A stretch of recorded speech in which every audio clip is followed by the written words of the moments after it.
It should record to all our channels, right? Yep. Um, you'll have to add our channels on the back in the lobby of the main screen. So it probably won't do it for this one, but we can get that handled after this. You know what I'm saying? Okay, Yeah. gotcha. All right. First and foremost, we're gonna give all praise, honor, and glory to Yahweh, Ba'ashem, Yahweh Shai, Ba'ashem Kakwadash, the one to our elder apostle, Great Millstone, rule well and teach well. Great Millstone, Dallas brothers, coming in on you with this Saturday lesson. This is going to be a continuation that we do as the brother Kawan, myself, the brother Yazrala, and the brother Rock. We do this every Sunday now. Whether we be going into lessons or we go into this history. Now, what we really want to do, what I have the brothers doing first and foremost for myself as well, and for new listeners, is going in and going back and reading through the history of the Israelites, man, and how we came to be. All right, how when we got into the land, what we did when we came to Israel, man, how we were moved out of the land, and for what, you know. Of course, it was for our disobedience, but a lot of circumstances went on for us to get removed out of the land, man. All right. So this is the backdrop. This is first Maccabees. All right. This is in the Apocrypha. This is what a lot of Christians don't read into. All right. That pick up the Bible. They think that they can pick up the Bible and read Matthew's the first chapter, and that is far from the case. Okay. Because when you read, and you start off in that New Testament and you try to read forward, you don't know who the scriptures is talking about, man. All right, you can't just start off in the New Testament. Okay, those Gentiles or those Greeks in certain scriptures in the New Testament is talking about the Israelites, man. Okay, it's not talking about the heathen. So first Maccabees and second Maccabees, you will get that history on who the scriptures is talking about when it speaks on Gentiles and the Greeks. Okay, so nevertheless, Rock, if you want to start us off at first Maccabees, the first chapter, you got it, brother. Khan, Khan. This is the book of First Maccabees, chapter 1 and verse 1. It says, "And it happened after that Alexander, son of Philip the Macedonian, who came out of the land of Kittim, had smitten Darius, king of the Persians and Medes, that he reigned in his stead, the first over Greece, and made many Right, wars." You got it. kind of right. Just as the first verse said, Alexander the son of Philip. All right, this is the leopard that's talked about in Daniel the ninth chapter, man. Okay, so this is his the beginning of his reign. All right, he took down Darius, the king of the Persians and the Medes, a captivity that the nation of Israel served in under the Persians, man. All right, now the Lord is giving you the backdrop on how we were transitioned into the Greek captivity. All right, go ahead. Just give some background. You understand a lot of these kingdoms, they were dynasties that were erected pretty much. This Alexander the Greek was found to be Philip II of Macedonia. This is during the Argid dynasty. Right? Like the priest said, this was basically his first kingdom, right? Known as also the leopard. Hey, Baba Gasha, your mic sounds a little muffled. Is it? Can you hear me now? Yeah, that's better. Okay, so I don't know what all you heard, but I was just saying, like, when the kingdoms are erected, they're named after a dynasty, right? And this dynasty of Alexander's was the Argid dynasty, right? And like the priest said, this after Philip II of Macedonia, Esau's first kingdom. And also, it's spoken about in Daniel 7, being that leopard, right? The eagle's wings, right, if you will. So, the scriptures are speaking in parables. So, as we get through this lesson, you see how all these chapters connect with one another. Just background. Con, And go ahead, Rock. Oh, Con, can I just get now something you real got. quick? This is I'm gonna just I'm gonna keep the screen on First Maccabees, but I'm gonna read this real quick in Daniel chapter 8 because you had mentioned about Daniel 7 foretelling the ascension of the Greeks, being that leopard, but in chapter 8 it goes into even further detail, basically describing the conflict between the Greeks, okay, and the Medo-Persian, okay, when Daniel sees basically a vision of a ram with two horns and then a he goat, So this is Daniel chapter 8 and verse 5. It says, "And I was considering, behold, and he goat came from the west on the face of the whole earth." Right? That's that land of Kittim, because that land of Kittim is basically going into Greece, Macedonia. It says, "And a he goat came from the west on the face of the whole earth, and touched not the ground, and the goat had a notable horn between his eyes." All right, and that notable horn is who we're reading about in the first verse, Alexander the Great. Mhm. I just wanted to get that real briefly. No, bring out whatever you got. Con. We get them back though. That was all I want to get. All right, go ahead. This is First Maccabees chapter 1 and verse 2, and it says, I'll read verse 1 again quick. I read it quick. It says, "And it happened after that Alexander the son of Philip the Macedonian, who came out of the land of Kittim, had smitten Darius king of the Persians and Medes, that he reigned in his stead, the first over Greece, and made many wars and won many strongholds, and slew the kings of the earth, and went through to the ends of the earth, and took spoils of many nations, insomuch that the earth was quiet before him, whereupon he was exalted, and his heart was lifted up." And verse 4, Which goes to show you that what Alexander, they call Alexander the Idumean as well. All right, which is a word of the Greek word Idumean means Edom. All right, and when you read in Genesis 25th chapter, you will understand that Esau Edom. Esau was a man first, but he grew into a nation. All right, and these are the descendants of Esau Edom. All right. He said he had made many wars and won many strongholds and slew the kings of the earth and went through the ends of the earth and took spoils of many nations. All right. So did it mean he went all around the world? No. It mean he went around pretty much the eastern hemisphere of the world. All right, the known world at that time. Okay. And he he used what? He used the sword to slay. All right, to take those kingdoms and those territories, man. All right. yeah, So this further proves who the Edomites are. Go ahead. God, it says, verse 4, it says, "And he gathered a mighty strong host and ruled over countries and nations and kings, who became tributaries unto him." And after, So, like, if I just may add, and this is when you go through the scriptures, you'll see the characteristics of Esau, Edom. Those characteristics still play out today as we read through here. Just how he operated and how he moved back then.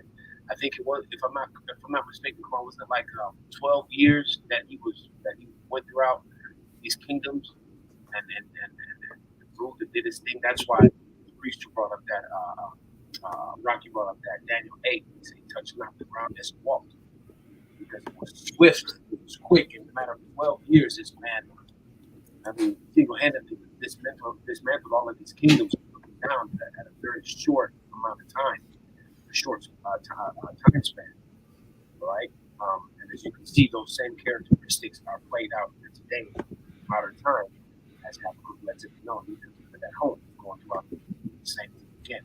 So you have to be able to identify who the characters are in the movie in order for all this really to make sense, right? Just going forward. So when you go through this, you just really understand and really look at how Esau even moves today compared to what we're reading in the scripture. You'll be able to identify this man without a doubt just through his characteristics. And I was just gonna add real quick because like we're reading those few verses that we just read in First Maccabees are covering a very a series of years, and like the brother said, Esau was really coming into his blessing, which was the gift of the sword. And when you go into the history of the Greeks, his father Philip essentially came into power in Macedonia and basically passed the torch to Alexander as a youth. When you go into Alexander the Great, he was a military commander in his teens, in his early teens, and had significant battles under his belt. But him and his father basically also mastered a type of warfare where they utilized that phalanx is what it's called, right, which was a long spear, and shield, and they mastered particular formations and things of that nature that made them extremely difficult to defeat. But Baba Gashat, if you don't mind, Quan, I was just going to share that picture of the map because that map basically summarizes what we're reading. It basically just illustrates his journey from Greece down through Anatolia. Baba Gashat, Quan, if you don't mind, I think you got to add it. Oh, It's in the lobby, the oh water, yeah. I ain't do- can't. the water. But nah, I just wanted to pull that up, for people who tune in because this map basically illustrates his journey again from Greece down through modern day Turkey, all right, down through the Levant, our land, down into Egypt, and then back through the east. But again, like Yazarala said, this was over a period of 12 to 13 years. But again, the scriptures are summarizing this whole thing up for us. But this is all history that we got to get. Y'all got.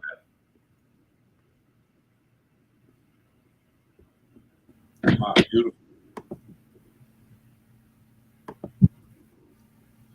All right, I'm gonna keep going. Let me share this again. This is First Maccabees chapter 1, and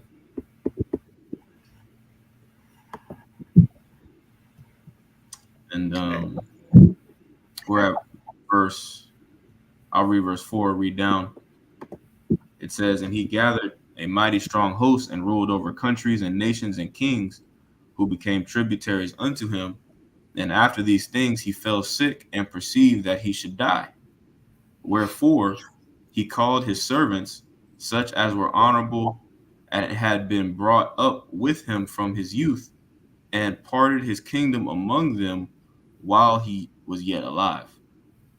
So Con. Alex, Go ahead. Salaki, it says verse 7. So Alexander reigned 12 years and then died. Would you finna speak on that? Or Oh no, I was just reading, bro. oh, kind. Yeah. And those for educational purposes. Those I got these four commanders written down.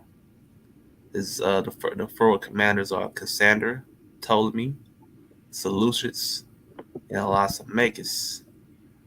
All right, those are the four generals that the scriptures were referring to. All right, just get that out there out the way. Go ahead. This is this is Daniel 11. I start at 3, 4. Daniel 11, 3. And a mighty king shall stand up that shall rule with great dominion and do according to his will. Okay, so this again is talking about Alexander the Great. Right? This goes on to say, when he shall stand, the kingdom shall be broken and shall be divided towards the four winds of heaven, but not to his prosperity, right? Meaning he didn't have descendants that he passed them down to, all right? Nor according to the dominion which he ruled for his kingdom. For his kingdom shall be plucked up even before others besides those. So of course, like the priest said, this talking about Alexander the Greek, and he died around 323 BC at the age I think it was 30 or 32. And so there was like over a period of like maybe 40 years of warfare, right, that was going on when those kingdoms were divided, right? And so basically, Alexander was at the peak of his rulership when he fell sick, right? And then the kingdoms were divided into to his four generals. Now, when you get the back history of that, a lot of those generals actually grew up with Alexander. They were served in his father's military and so forth. And so this is another reason why he had such a close connection or close relationship with these generals. Being able to part his kingdom into four. We know, of course, that goes into the whole Six Syrian wars and all that when they were warring back and forth with each other. But just to give you the background history, because he didn't leave his kingdom to his descendants, to his son. His actual son was wicked, so he wound up dividing it with his four generals, and that again, of course, goes into Daniel 7, which is talking about the leopard with the four eagles' wings. Those four eagles' wings are the four generals that we're speaking about right now. All right, just to get some clarity on that. So again, you can see how the scriptures relate. Okay. All right. This Yeah, is you got it. First Maccabees chapter 1 and verse 5. It says, "And after these things he fell sick and perceived that he should die. Wherefore he called his servants, such as were honorable and had been brought up with him from his youth, and parted his kingdom among men, or among them, while he was yet alive. So Alexander reigned 12 years and then died, and his servants bare rule every one in his place. And after his death, they all put crowns upon themselves. So did their sons after them many years, and evils were multiplied in the earth." Precept, Okay. precept Right. is Proverbs 29:16. When the wicked are multiplied, transgression it increases, but the righteous shall see their fall. All right, it's plain and simple. All right, short and sweet. Let's say when the wicked are multiplied. All right, so when they set up cities in the world and in the earth, and they take over other provinces and lands, and they rule over them, what the wickedness is multiplied, man. All right, Malachi the first chapter tells you where Esau Edom is. He's the border of wickedness. All right, so where he starts and ends at, wickedness is there. All right, and transgression increases. Okay, and we see that now in this today's world, man. All right, where Esau Edom is in the height of his power. All right, better than his past rulerships he once had. All right, the Greek and the Roman Empire. This divided kingdom, militarily wise, is better than those kingdoms, man. All right, and now he has the whole world in his hand, and wickedness has multiplied around the whole world, man. Okay. I got a precept, Mm-hmm. and that's beautiful. Exactly what you're saying. Again, going back to understanding the characteristics of this devil. When you go back into his history, this is Second Maccabees 4:13. Now, such was the height of the Greek fashion and increase of the heathenish manners through the exceeding profaneness of Jason, that ungodly wretch, and was no high priest. So, as the priest, as the scripture just said here, the Greek fashion, that heathenistic fashion, that ways of profaneness, of homosexuality, all the things that, all these pedophilia, bestiality, all these things were increasing. Okay, within that time, even Job 30 speaks about that, because this is the characteristics of Esau Edom. And are we not still influenced? Are we not still in that rule of fashion in this world today, in Babylon? So again, connecting the dots and understanding, that's what we said. Reading the scripture. For the heathen or the wicked or rulership, wickedness exceedingly pollutes the earth, man. All right. Yep. Yep. And if I can build on that too, real quick, when you go into the history on this, when Alexander was making his conquest, right? You had a lot of people immigrating from Greece down into the various lands in which he was conquering. So there was a lot of movement amongst people groups. You had people getting moved all around. Because when you consider warfare, I mean, you have a lot of chaos. You have a lot of catastrophe. You got people trying to flee for safety.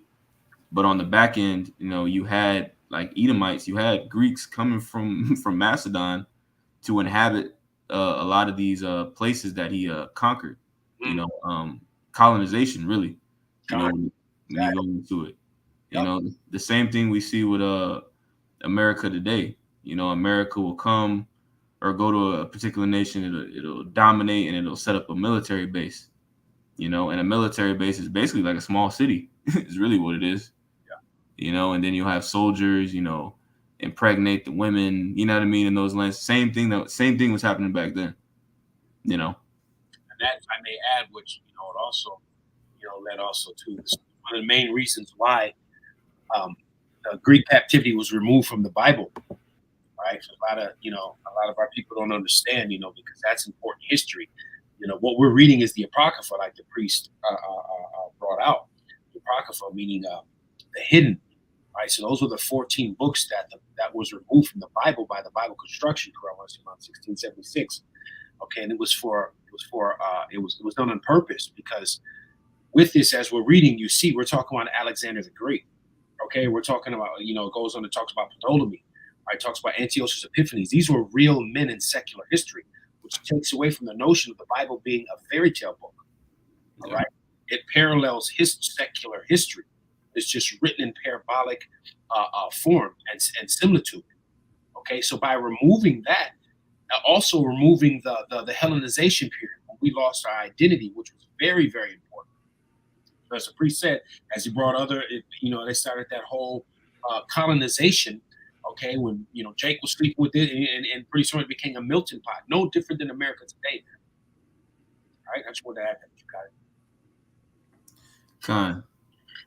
This is First Maccabees chapter 1 and verse 8. It says, "And his servants bear rule, every one in his place. And after his death, they all put crowns upon themselves. So did their sons after them many years, and evils were multiplied in the earth. And there came out of them a wicked root, Antiochus, surnamed Epiphanes, the son of Antiochus the king, who had been an hostage at Rome, and he reigned in the 137th year of the kingdom of the Greeks." Hmm? Did anyone want to make a point on that? Oh, yeah, I'll start that last one part again. Con, verse 10, it says, "And there came out of them a wicked root, Antiochus, surnamed Epiphanes, son of Antiochus the king, who had been hostage at Rome, and he reigned in the 137th year of the kingdom of the Greeks." Because he had been a hostage at Rome, because usually back then when they had criminal offenses that were against them, they would have them locked up for just a couple of years. But this man had been locked up for a long time. Right? When you go into the background history of this man, he was very, very wicked, and the different accounts that we can come across throughout history. All right, so I just wanted to add that. As a matter of fact, I did have something here, but it's like so, Nah, you good? I got something real quick while you get that. go ahead, go ahead. Wow. Con, this is on biblicalarchaeology.org, going into Antiochus Epiphanes because he came from that Seleucid line. It says, "In the time between the return of the Israelite exiles and the rise of the Roman emperors, the land of Judah was caught between two ruling powers, the Seleucid kingdom of Syria in the north and the Ptolemaic Egypt in the south. These kingdoms, both successors of Alexander the Great's broken empire, warred with each other for more than a century while the Israelites sat at a crossroads," right? And that's exactly what this whole chapter is breaking down. The War of the Diadochi is also, a term that is called. But here's the point. It says, "Through the most of this period, Judah remained in the periphery and was left alone.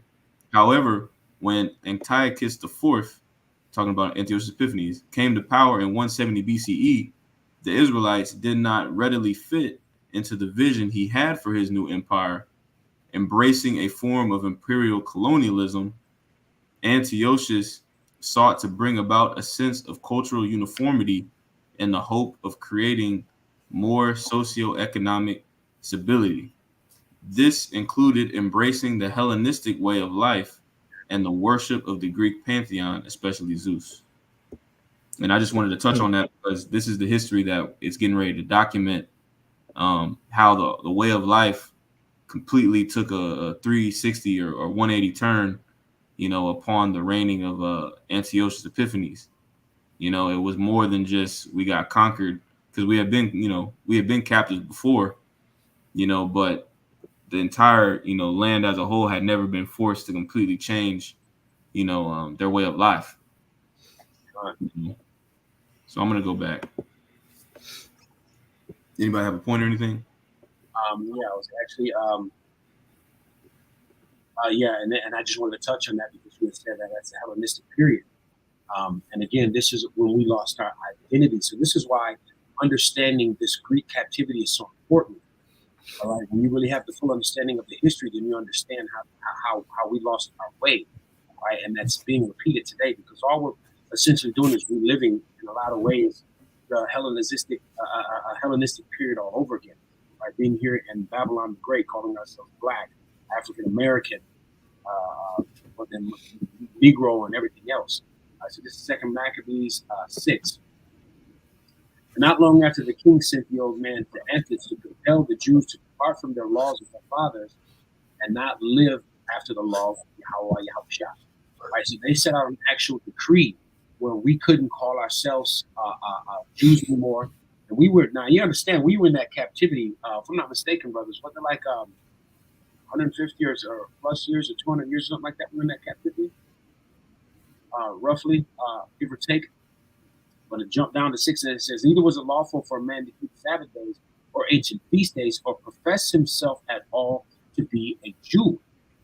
Okay, that was the Hellenization period. So this is why it's so important to understand this history, right? Because this is when we lost our identity. And coming here to America, it was the same thing all over again, calling ourselves anything but who we are. But that was all done on purpose by, as you can see, the Greek Empire. They did the same thing that they did when we were brought here on the slave ship. This was 28. All right, just wanted to touch on that. So again, follow along and understand the history and the characteristics of this devil. What you got? Yep, that's Jeremiah 17:4 all Con. day. Thou shalt discontinue from thine heritage. You know. All right, I'm gonna keep reading. This is First Maccabees chapter 1 and verse 11. And Baba Kashah, Kwan, whenever you want to make a point, just let me know, bro.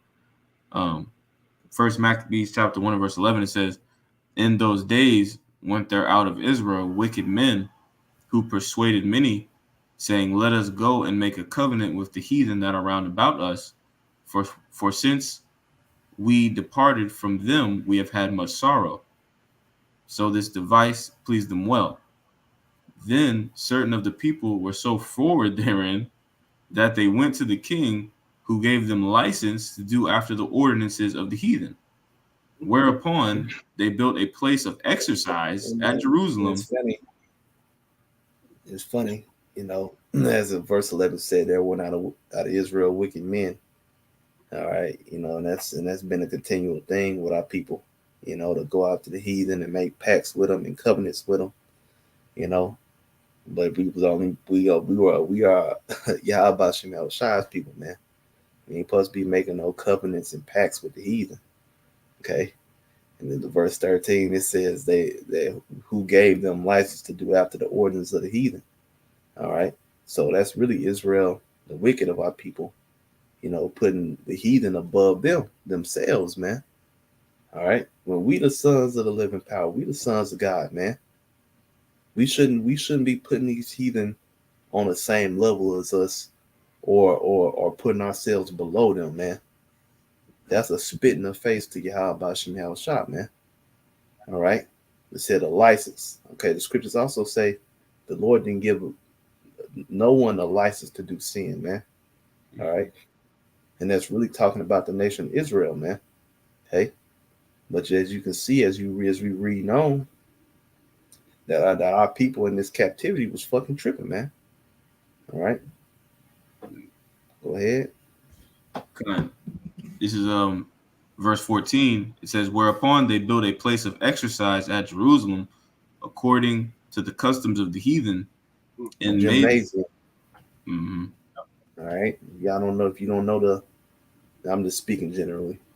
This is a place of exercise, a gymnasium. All right, a gym.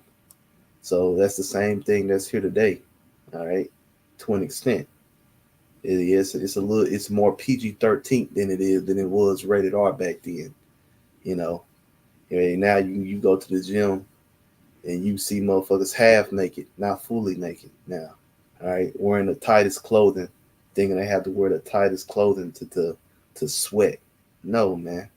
All right, back then they were there butt ass naked. Yep. All right, it's the similar thing here too. Because when you do go to those gyms, for brothers that go to the gym, shit, what do you see when you walk in? Bitches there was wearing tight clothing that's half naked, man. All right, Yep. go ahead and let's another brother want to say something. Yeah, so like just you actually go into that gymnasium, the history of that. It says the gymnasium were the ancient Greeks' equivalent to a sports center, and several were located just Mm-hmm. Athens city walls. The ancient Greeks regarded a healthy body almost as good as education, and young men of wealthy backgrounds would spend a good portion of each day exercising there. And it says the purpose of it was as an exercise for communal bathing, ladder, uh, um, solitary, and philosophical pursuits. So, like the priest said, we got laws against that, man. And these heathens, as Second Maccabees 14 talked about, taking on the heathenish manners and customs. Jake is in a small tub with other naked dudes. Mm-hmm. Odds out, yeah, butt cheeks out.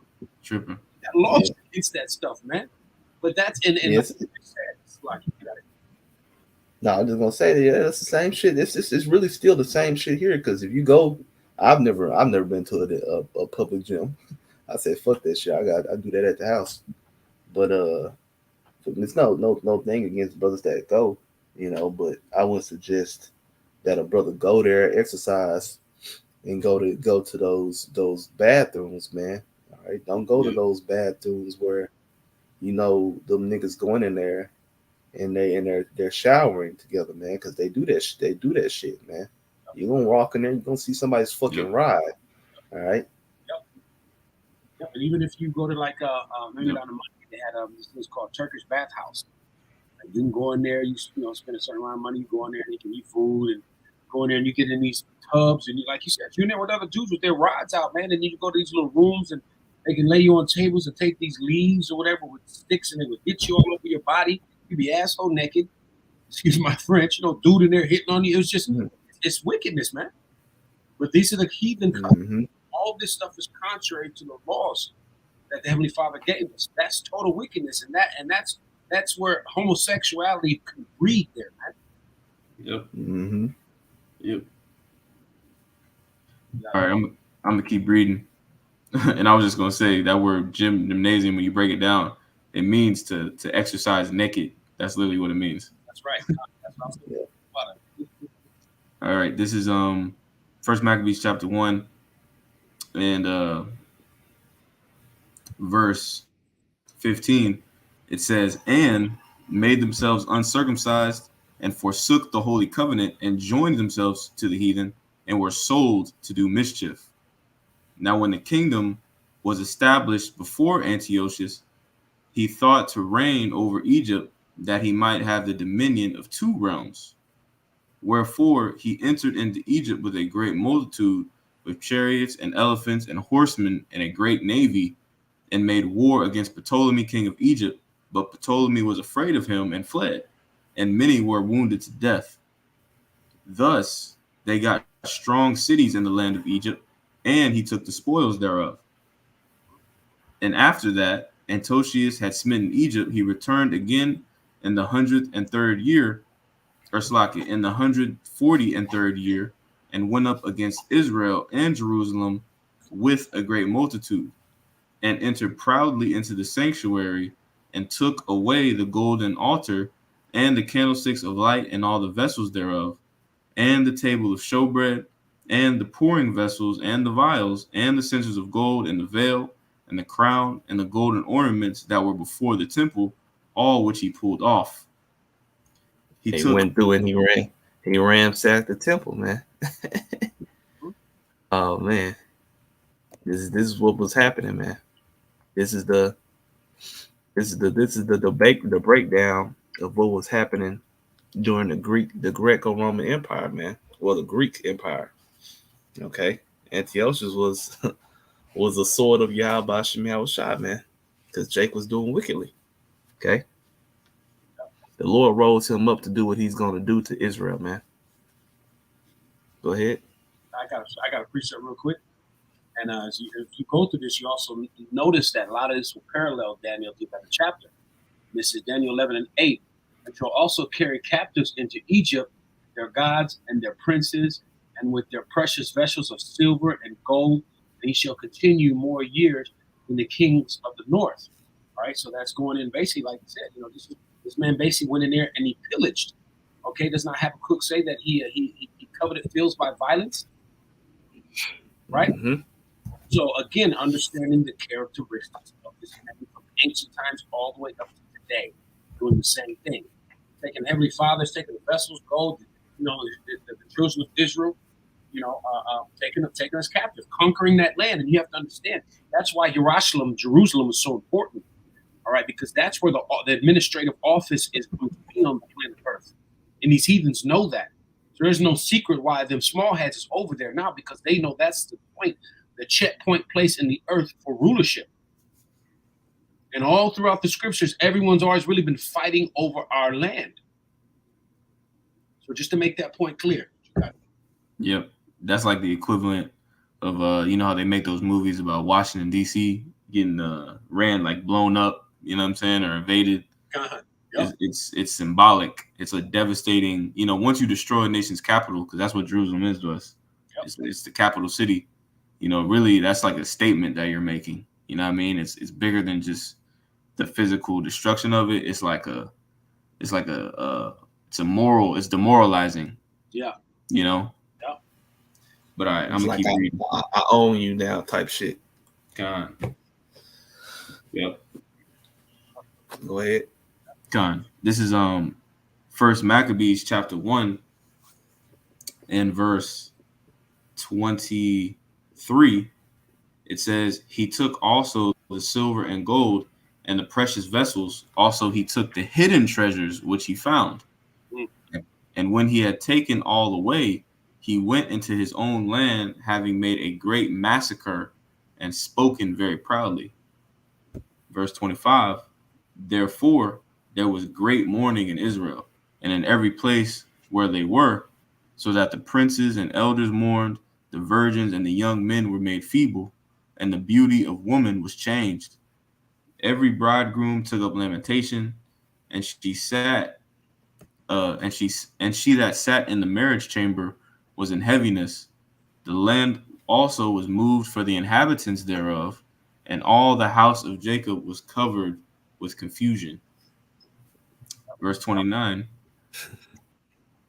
it says, "And after 2 full years, or You Slaki, know, I after was gonna two, say something. No. Okay, go ahead. it says, verse 29, "And after 2 years fully expired, the king sent his chief collector of tribute unto the cities of Judah, who came unto Jerusalem with a great multitude, and spake peaceable words unto them, but all was deceit. For when they had..." Woo! Yep. Just like he did over here, man, with the Northern Kingdom, man. Israel, I mean, Esau came over here, Cristobal Colon, that JEW, all right, because we can't say that word, not on my channel. And he came over here as we know he came over here with his Hebrew interpreters, man. All right, to try to decipher the language of Northern Kingdom because they spoke the Hebrew language. And guess what book they read out of? You know, to figure out they was over here. The Apocrypha, man. The second Esdras, the 13th chapter, man, goes into the Northern Kingdom's trip over here to the Americas. All right, after their Assyrian captivity. All right, when he figured out how much the Northern Kingdom had built up over here and how together they was because they weren't fucking savages, man. Okay. Now I'm gonna say this too. This Northern Kingdom, they had their savage moments. The Aztecs, the Mayans. All the human sacrifice and things like that. They was going off. They weren't really righteous at all by any means, which is why the Lord sent His sword, which is Esau to eat them over here to fuck them up, man. Because Jake was being wicked over here, but Jake still knew how to build. They still had a somewhat of a righteous way, you know. But eventually, Esau made those 400 or 500 over treaties to the Northern Kingdom, and he broke them all. His words was full of deceit, man. So as you can see, in this time period, he moved this way against the Southern Kingdom.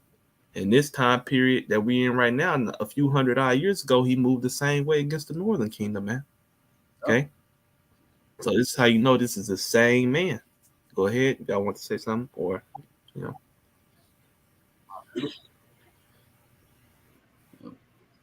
I had a quick preset for you, Kawan. This is um yep. this is Sirach 12:10. It says never. Let me repeat that. Sirach 12:10. It says never trust thine enemy, for like as an iron rusteth, so is his wickedness. Mm, Which means, hey, that as iron rusted, so is his wickedness, man. So eventually, iron can get worn down by the elements, especially water, rain, you know. So that rust will eventually show, man. All right, don't don't trust your enemy, man. The Lord told us from the beginning who our enemies were, which were the heathen. In the basis of men, and right now he's the chief heathen, because Yahweh Shemal Shah has raised him up in earth so far and so great that he's now the chief heathen, man, over all the heathen. He's the king of the earth currently, man. Okay, so our people that believe in this world that we in, saying who they gonna vote for in the coming year, all right, in 2024, steady putting the heathen above themselves, man. Telling everybody that their lives matter, trying to receive justification from the heathen, man. We shouldn't be doing that shit, man, as a nation of people. But yeah. 2/3 of our people don't want to return back to Yahweh Bashim Yahushua. They don't want to acknowledge their offenses, man. All right, like the scriptures say, which is why the Lord just gonna dust them niggas off, man. Mm-hmm. Can I read the next verse of this, Baba Kasha? Of course. Sirach 12:11. It says, though he humble himself and go crouching, yet take good heed and beware of him, and thou shalt be unto him as if thou hast wiped a looking glass, and thou shalt know that his rust hath not been altogether wiped away. And then verse 12 it keeps going. It says, set him not by thee, lest when he hath overthrown thee, he stand up in thy place. Neither let him sit at thy right hand. Hey, Yep. and Keep hey, going. that looking glass. He still got that. He still he you wiped off that looking glass. Guess what's still there? That little smidge is still there, man. Yep. All right. Mhm. It said the script says, "Don't set them by you." In Northern Kingdom, they set that nigga by him, man. Yep. And Esau came through with that sword. Yep. Okay, Yep. there's a documentation on Cristobal Colon how it said that nigga couldn't put his sword down for hours, man. Because what was he doing? He was killing Jake. You know. Yep. Y'all want to say something? Go ahead. I was just gonna say, like that's the spirit. Like, not only are we reading about it in First Maccabees, but fast forward to when Esau makes his way to this side of the planet Earth, it's the same story repeating itself because it's the same man. Yep. All right, and it's the Israelites, Nigga hasn't changed. right? And when you make a covenant, when you make an agreement with somebody, you're saying that you trust and you have faith in the word of that other person, of that other party. That's why the scriptures say, don't deal with the heathen like that, especially not Esau, especially not Esau, because for the most part, they'll never be able to stand. They'll never be able to live up to what they say they're gonna do. Yep. No, they were That. Go ahead, Yusuf. Say something, y'all. yeah, I was just gonna say, matter of fact, you got. I'm gonna put this pause.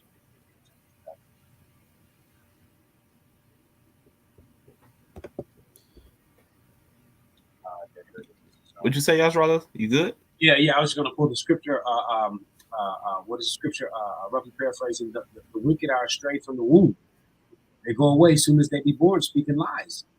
Yep. Right. So Oh understanding, yeah. yeah, right. So understanding their position and role in this movie, man, because that's all this is a movie, and we're reading from the movie script. Some of the scripts have been removed, right? He's giving us back those scripts so we can put the whole movie together and give you the vision. So Mhm.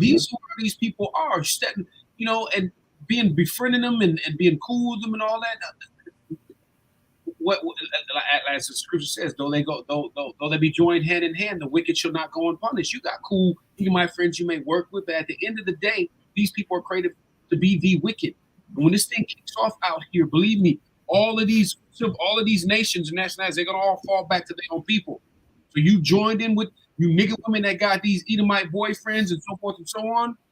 You're gonna be dealt with in that day because you think he gonna ride with you when his nation's like, look, man, come with us or we're gonna kill your ass too.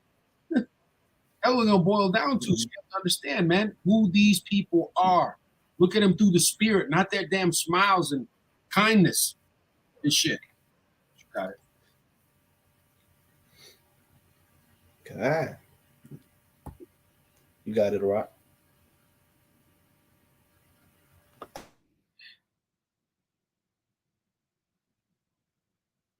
I think your mic's on mute, Rock. Can you? Salaki. Keep reading. Keep going on First Maccabees. Yeah. Time. Do you want to finish it out? The whole chapter, or you want to pause? Nah, yeah, nah. You might as well go through that whole thing. Okay, Khan. Yeah, we're at verse 30. You heard me right?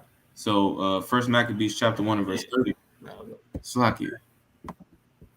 you can just read Can through. y'all hear me? Yeah, we can hear you. We got you. We can hear Okay, you. Khan, I'm gonna keep reading. Yeah, we can hear you. Ooh, shoot. Okay, bet. This is first Maccabees chapter 1 and verse 30. It says, and spake peaceable words unto them, but all was deceit. For when they had given him credence, he fell suddenly upon the city and smote it very sore, and destroyed much people of Israel. And when he had taken the spoils of the city, he set it on fire, and pulled down the houses and walls thereof on every side. But the women and children took they captive and possessed the cattle. Then builded they the city of David with a great and strong wall and with mighty towers, and made it a stronghold for them. And they put therein a sinful nation, wicked men, and fortified themselves therein. They stored it also with armor and victuals. And when they had gathered together the spoils of Jerusalem, they laid them up there, and so they became a sore snare.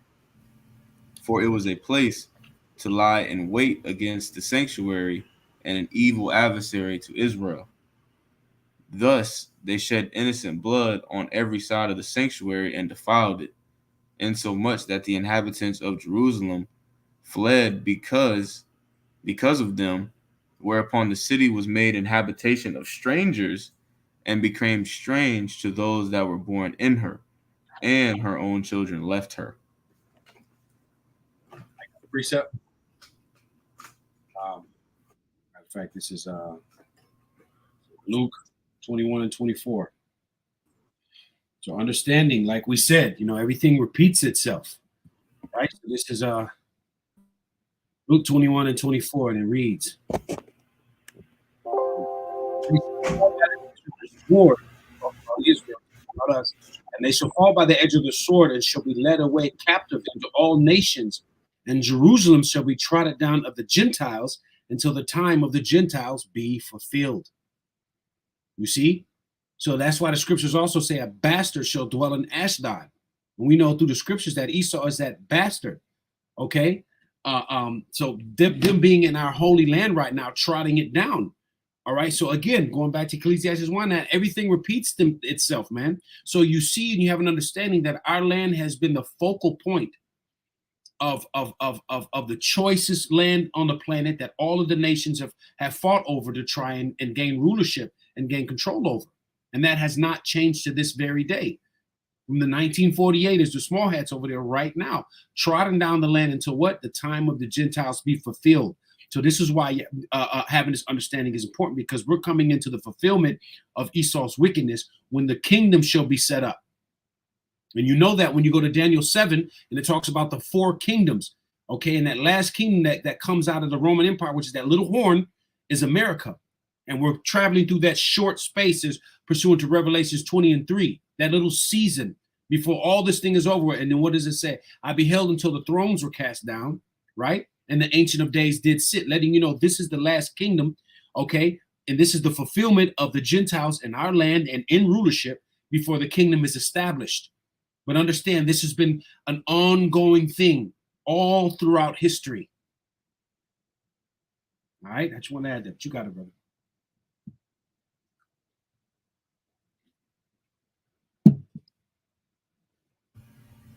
Yeah, you got it, Rock. Yeah, with these lessons, bro. Yeah, we gonna finish out the whole chapter.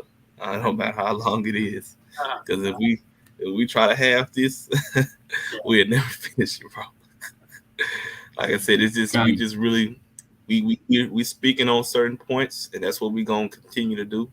But we gonna finish out these chapters, bro. Okay, most definitely.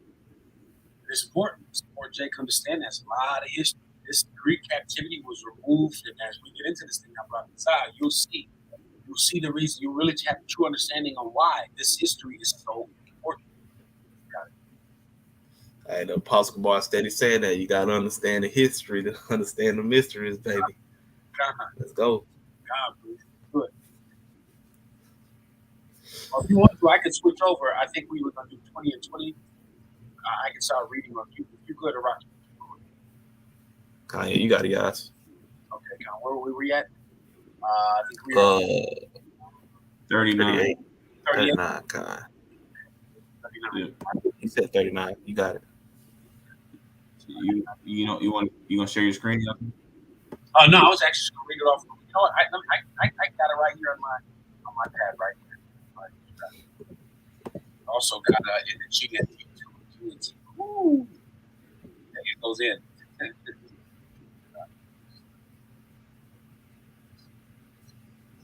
Slocky, bro. My bad. I can share it again. I got it because you may want to pull some precepts. I can push that, but I got it.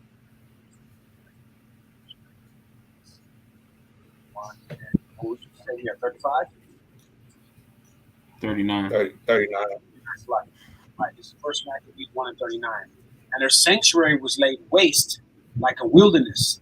Her feasts were turned into mourning, her Sabbaths into reproach, her honor into contempt.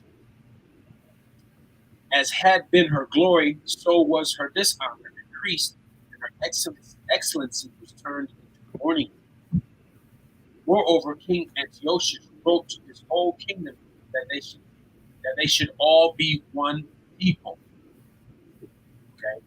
Now, what precept comes to mind is that Habakkuk. All right. Matter of fact, you brothers want to grab it?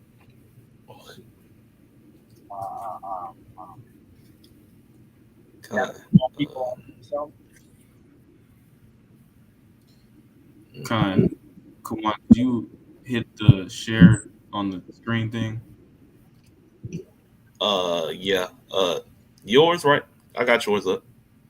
Oh, okay, kind. Well, not, I can grab it.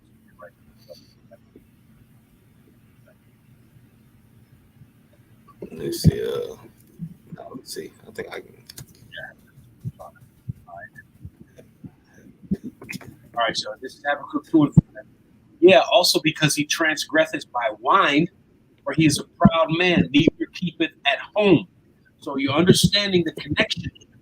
Throughout history, this man has done nothing but roam throughout the earth. All right, pushing his laws, pushing his legislation, pushing his mannerisms, his fashion, his customs. Okay, neither keeping at home. And we do that same thing today, having 800 military bases set up all over the world. Okay, it goes on to say, who enlarges his desire as hell and is as death, meaning wherever we go throughout the country, Esau, he creates what? Hellish conditions within the earth. Death, destruction. Goes on to say, cannot be satisfied, but gathereth unto himself all nations and heapeth unto himself all people. Is that not what we just read in First Maccabees? Sending out that decree that they should all be one. Okay, and this is going into that new world order that we're approaching into. All right. So again, I can't express that enough. Understanding the history and connecting the dots, Jay. That's what's important here. This is how you are able to understand who the players are in this movie. There's no new thing under the sun. Got something. Shaq, you got it. Yeah. First Maccabees 1 and 42. Everyone should leave his laws, so all the heathen agreed according to the commandment of the king. Yeah, many also of the Israelites consented to his religion and sacrificed unto idols and profaned the Sabbath. See that? This is what happened. You know, and these heathens, they understand and they know when we remove or we turn from the ways and righteousness of Yahweh, Hawashah, that's like kryptonite. Sin is our kryptonite, if you can receive it. That's what allowed these nations to come and destroy us. And when you read here in the scripture, why is it he's so hell-bent and adamant on us going away from Yahweh, Hawashah, not calling ourselves Jews anymore? Why is he so hell-bent on that? Because he understands when we leave from that righteousness, we become a prey. And that still stands today, all throughout history. All right? It goes on to say, Let me get this precept, brother. Let me get that precept.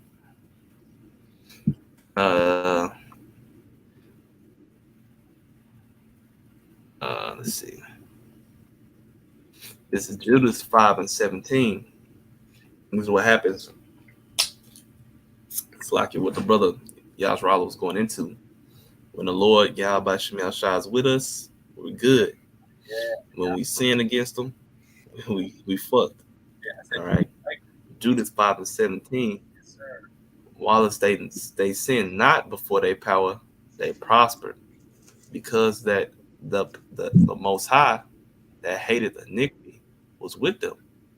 Verse 18.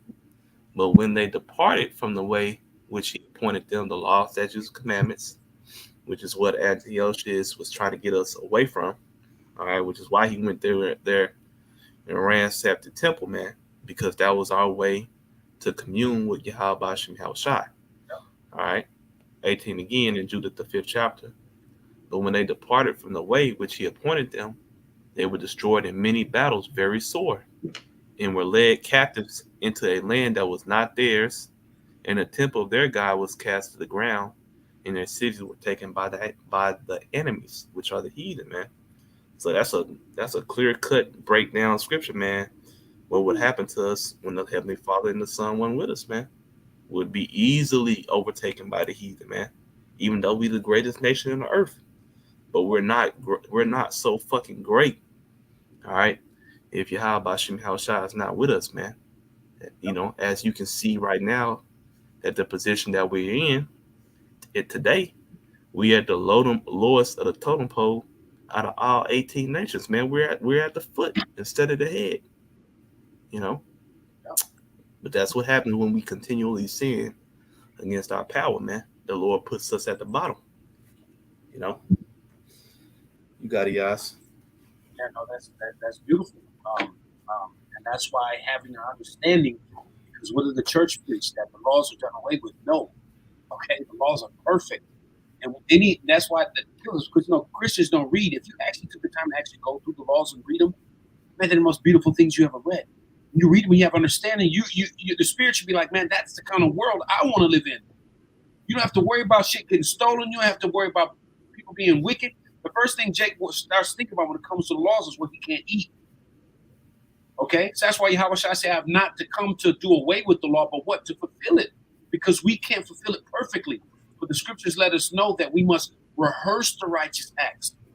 So don't turn away from the laws of righteousness, man. We can't keep them perfectly in these vessels, but the whole idea is to rehearse them to the best of our ability. That Yahweh Shai may what have mercy on you, man. And these heathens know it. They've known it all throughout these kingdoms and all throughout these captivities. They always knew who our power was, and they knew as long as they can get us away from it, they would have an upper hand over us. And Yahweh, and that's even in Deuteronomy. It says, "Thou shalt be the tail and not the head." The priest just said that we'll be underneath them at the bottom. And is that not what we are today? No new thing under the sun. Oh yeah, the Lord wasn't fucking around. Oh no, he did, Jake. He fucked us up. When you understand through these scriptures who we were created to be and how we were supposed to be, and you look at Jake out here today, oh man, yeah. Oh, looking down. Oh, these niggas think I'm playing with them. Yeah. Lil went to that closet to go get the biggest belt on the rack. Jake all the way down, man, to nothing. But all this was done, to fulfill prophecy, So, but anyway, let's get back to it. Mm-hmm. This is First Maccabees 1 and 44. It says, "For the king had sent letters by messengers unto Jerusalem, right? Decrees, laws, okay, and the cities of Judea that they should follow the strange laws of the land and forbid burnt offerings and sacrifices and drink offerings in the temple, that they should profane the Sabbath and festival days, and pollute the sanctuary and the holy people." You see? Removing us from our power of hegemony, man, or we may become a prey unto them. Okay? Goes on to say, "And set up altars and groves, chapels of idols, and sacrifice swine flesh and unclean beasts." Okay? "And that they should also leave their children uncircumcised and make their souls abominable with all manner of uncleanness and what is that? Profanation. Yeah, profanation. To the end that here's the point. To the end that they might forget the law and change all the ordinances. See that? And is that not what happened? We out here on the highways and hedges every week on the line, the YouTube every 24 hours a day. And Jake don't want to hear it. So we're trying to bring things back to the pure remembrance, but we know it's not for all of Israel. It's just for the elect so we can get out of here. But again, you have to at least consider, Jake. Consider the history that's being that's being broken down here, and look around you. Really consider these heathens, chiefly these Edomites, man, and how they move. And you might have an understanding through the Spirit who you are, where you're at, and what you need to do. And it goes on. It goes on to say, and this is First Maccabees 1 and 50. "And whosoever would not do according to the commandment of the king, he should die." Somebody want to get that Revelations 13 and 15, I think that is. Okay. Because that's hand in hand. Right now, we're in the book of Revelation. Now, this is mirroring what we're getting ready to come into all over again. Literally, all over again with this MOTB, man. Because that damn thing is an idol. Let's see. I think it's up. I got it. That's This is Revelation chapter 13 and verse 15. And it says, "And he had power to give life unto the image of the beast, that the image of the beast should both speak and cause as many as would not worship the image of the beast should be killed." See that? The image of the beast. What's the beast? That's the ancient Roman Empire. Esau's kingdom. All right? The Greco-Roman Empire. Okay? So gave life unto the image of the beast, that the beast should both speak. What does that mean, speak? It's speaking right now, meaning operating in the same fashion and mannerisms as it did in the ancient times. It's speaking and operating that same way today. And there's going to be a decree set out. If you got the eyes to be able to see, if you've been paying attention, okay, where those who don't receive this or don't or speak against or contrary to this hegemony or this the CBDC that's going to be presented, all right, that charagma, okay, that what, which is an idol, again, that all is going to be put to death, that as many should be killed. Didn't we just read that here? So it's the same thing happening all over again, man. This man is trying to put a mark of ownership on you, just like he was doing back then, in another fashion, of course. But that decree was passed that whoever didn't bow a knee to Baal, whoever didn't bow down to these the idols of these images, were put to death, man. It says, and whosoever would not do according to the commandment, the law, the decree of the king, he said he should die. And we just read Revelations 13:15. Okay, who don't bow down to the image of the beast, which is the ancient world, which we're reading right here. Because America is Rome 2.0 all over again. So understanding, again, connecting the dots, looking at history and the past and being able to connect them so you see where we're at and who's who. All right? Goes on to say, First Maccabees 1:51. And in the self-same manner wrote he to his whole kingdom and appointed overseers over all the people, commanding the cities of Judah to sacrifice city by city. Then many of the people were gathered unto them, to wit, every one that forsook the law, so they might commit evils in the land. And drove the Israelites into secret places, even wheresoever they could flee or score. This is verse 54. Now, on the 15th day of the month, Caslu of the 145th year, they set up an abomination of desolation upon the altar, and build idol altars throughout the cities of Judea, Judah, and on every side. Now, this is what they do. This is always what they've done. I know y'all just saw today. One of the brothers put in the chat, or I saw where they released an idol in Israel now. They said they found the Lion of Judah. And when they pulled back the veil, it was a fucking statue of a lion, man. It was a fucking idol. And they went on TV and have this whole big publication, the land of Israel. And we think, and that today prophecy is spoken. We found the Lion of Judah. And that's a damn idol being put up in our land right now. No different than what we're reading right here. Why? Because the wicked are in rulership. And a bastard is dwelling in Ashdod. That's why that place gonna get flooded with fire, man. That's why that place must be cleansed, man. All right, so if I may, I was just gonna say this account, these last few verses that we're reading is a fulfillment of also Daniel the 8th chapter, because it speaks about the desolation of the temple. When you read Daniel 8. Yeah, I'll get it real quick. This is Daniel chapter 8. Slaki, what was that, bro? No, you got it. Okay, kind. This is Daniel chapter 8. And it says, verse 11, it says, yea, he magnified himself even to the prince of the host, and by him the daily sacrifice was taken away, and the place of the sanctuary was cast down. And a host was given him against the daily sacrifice by the reason of transgression, and it cast down the truth to the ground, and it practiced and prospered. Then I heard one saint speaking, and another saint said unto that certain saint which spoke, how long shall be the vision concerning the daily sacrifice and the transgression of desolation, to give both the sanctuary and the host to be trodden underfoot?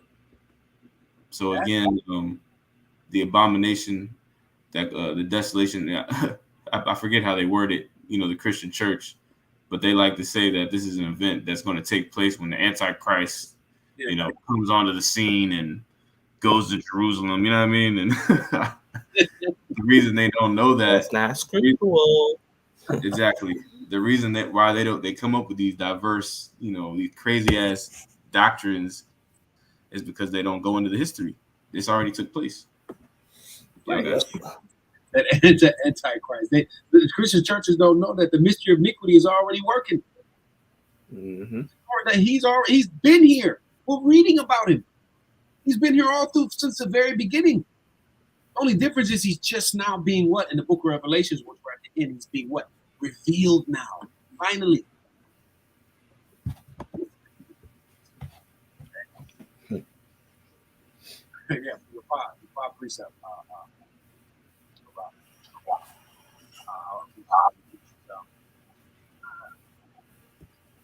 Okay. And burnt incense at the doors of the houses of the streets. And when they had rent in and when they had rent in pieces the book of the law, which they found, they burnt them with fire. So why was this done? Again, understanding Esau, Edom has always known who the children of Israel. Don't think for 1 minute they have kept an eye on us from the very beginning. Wherever we're scattered to, because they know we are their end. 2 Ezra 6:9. Esau is the end of the world, and Jacob is the beginning of it that followeth. So we're in his kingdom. So think not for 1 second that this man has not kept an eye on us all throughout history, making doing whatever he can, especially in these times, spending trillions and trillions on dollars to hide who the world's biggest kept secret is. You, Jake, Israel. You see? So here, and that happened. When they were burning the Bibles. I forgot. There was history behind that. Esau was doing that, and we're gonna come back in those times here again. Okay, with the Bible in certain places right now, the Bible is banned. It's banned in certain schools here in America. It goes on to say, and whosoever was found with any of the book of the Testament, the scriptures, this Bible we read, or if any committed the law, the king's commandment was that they should be put to death. You see that? So again, when you understand their fervency to keep us from this truth, to keep us down. All right, that's what this whole thing. I said, even when I'm speaking as a man, but I always say, I'm talking. When I first came to this thing, I realized that look, everything that we're living really boils down to two nations. Okay, and ironically, they are the only two nations out of all 18 nations that are named after a color. Why is that? You don't call a Chinese man of color or an Arab man of color. You call him after the land that he came from. But Esau and Jacob, they're named after a color, and we're in his kingdom, Job 9:24. So who did that? To hide us. You were the hidden ones, Jake. You Mexicans, you Latinos, hidden behind these names, these bywords. So this man is always known. Okay? And now we're coming into a time where great death is going to be implemented out here, man. For those who standing for this truth. It's happening all over again. We're reading the scriptures that happened back here in the Greek captivity as we're reading. It's going to happen here again.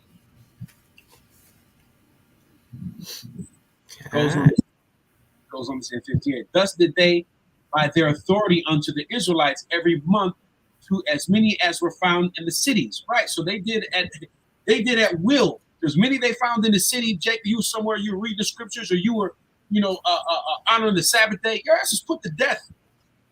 Not right there on the spot. Sword. Okay, because these people are the wicked. But they go and they swear on the same book when they come into when they get brought into office.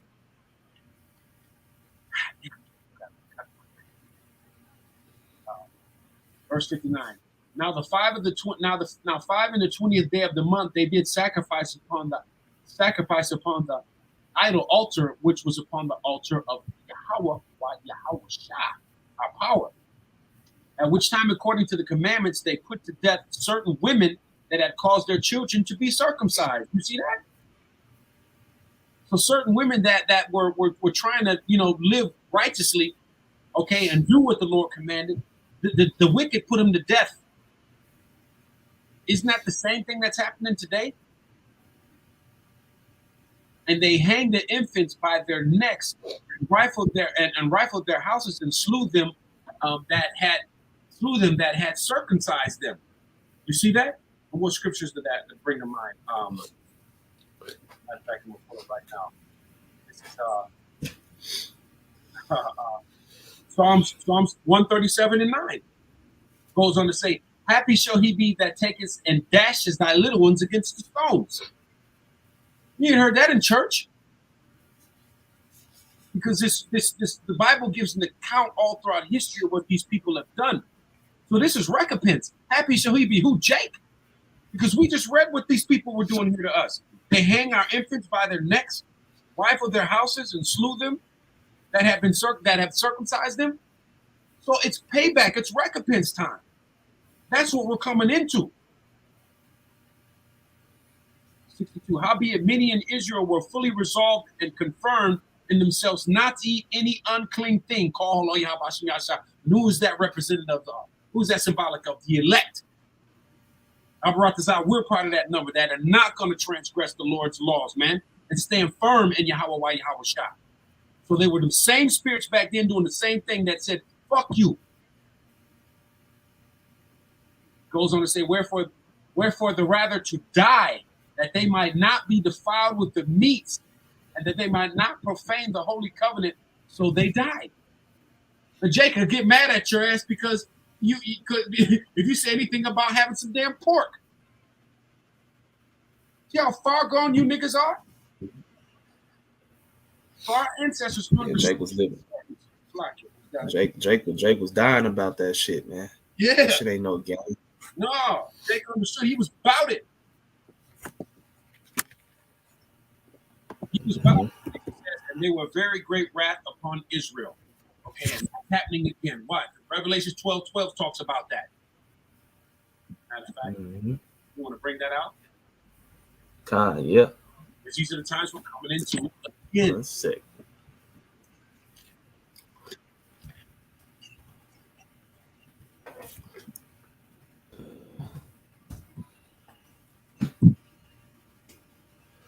Revelations 12:12. Therefore rejoice, ye heavens, and ye that dwelt in them. Woe to the inhabitants of the earth and of the sea. For the devil is come down unto you having great wrath, because he knoweth that he had but a short time. What does that say right there? 64. And there was what? A very what? Great wrath upon Israel. No new thing under the sun. So he's coming with that great wrath again. Because why? He knoweth that he has but a short time. That little season in Revelations 20 is up. The Gentiles and being in our land being fulfilled in Luke 21 is up. So he's getting ready to grab that sword, man, and go ham. You see? So again, this is why the history is so important. When you have understanding of the history, as a priest, preacher, and head apostle said all the time, if you don't know the history, you will not understand the mysteries. You will not understand how this thing goes. You have to understand history, man. And it was a cold mover moving this apocryphal, because what it goes into some real specific history that you can find in libraries, in secular history, you can find this stuff. And it will all be parallel to what's written in the scriptures.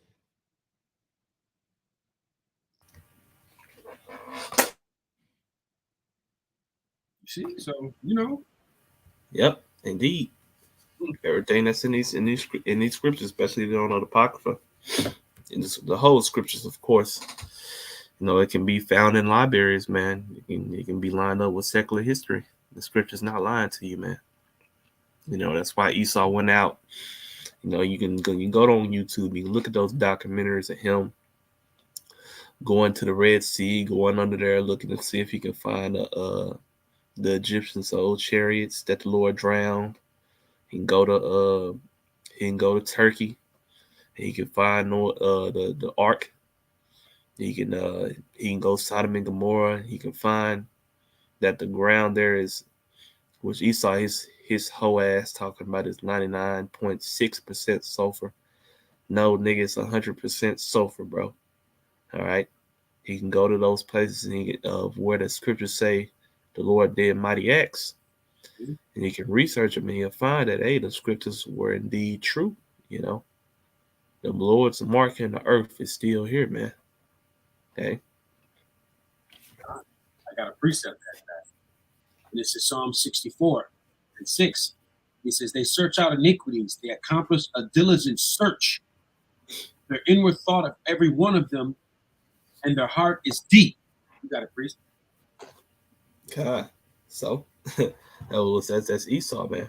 He gonna search out everything, man. All right, the scripture says is he not is he well, he's wiser than Daniel, you know. Okay. The Lord say what he make it the smith to blow up the coals, you know. Mhm. You know, the Lord done gave him the knowledge to split an atom and make an atom bomb, man. The Lord doesn't put it in the mind of Esau to destroy himself. That's how your kingdom is gonna go out, Esau, man. The Lord put the spirit on you to completely destroy your own kingdom, man. Okay, that's why we call this the divided kingdom, man. That's right. The Lord gonna raise up Gog and Magog, Russia, man. And then we seeing that today in the news, man. The prophecy, prophecy is unfolding right before our eyes, man. We living, walking, and breathing prophecy, man. We in the Lord's movie, all right, and we almost out this motherfucker, man. Babylon is almost through. And Um, here we are. We thought we was gonna grow old and die here in Babylon, man, before we got this truth. We was finna be through, bro. Yup, yup, You yup. know? That's beautiful. That's beautiful. And like we mentioned, in the lesson, Ecclesiastes 1:9. That's why it's so important. Understanding reincarnation, understanding how things just repeat themselves is very, very important. Understanding this truth. All right. America's known as what? Babylon the Great, right? And we know when you actually do your research, Russia and Iran, it was the ancient Medo-Persian Empire. They've had a treaty since 1804, the Persian Russia treaty. Okay, so when you go back in history, like we've done, okay, that lion with eagle's wings was the Babylonian Empire. What empire? What empire took down Babylon in the ancient world? The Medo-Persian Empire. Today is what? Babylon the Great. Russia and Iran is what? The Medo-Persian Empire all over again. Look at the Russian animal. It's the bear. See? So no new thing under the sun. Yeah, You have to the have bear. God. You have to have. Yep.